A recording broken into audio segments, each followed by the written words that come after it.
ng bayan, maasahan anumang panahon.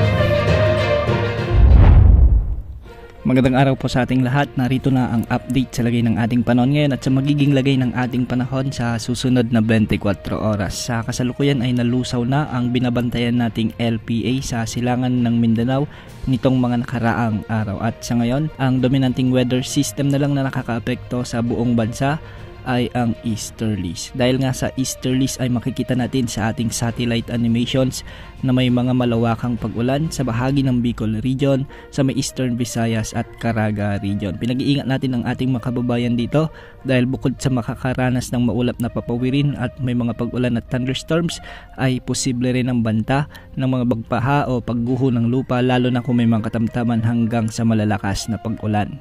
Samantala, ang northeasterly wind flow naman o yung pahuling bugso ng amihan ang nararanasan ngayon sa Batanes at Babuyan Islands, kaya magiging maulap hanggang sa maulan din ang mga lugar dito. Hindi rin inaalis ang banta o posibilidad ng mga biglang pagbaha o pagguho ng lupa, lalo na kung may mga katamtaman hanggang sa kung minsan ay malalakas ding pag-ulan.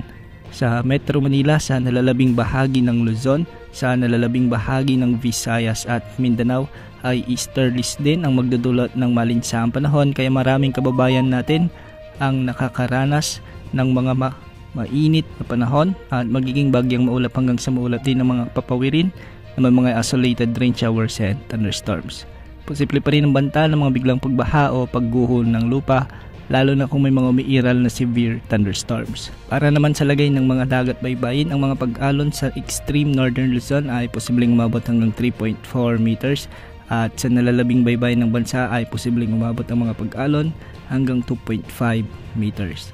Sa ngayon, wala pa rin tayong namomonitor na panibagong sama ng panahon gaya ng LPA o bagyo na posibleng makaapekto o pumasok sa ating area of responsibility sa susunod na 3 hanggang 5 araw.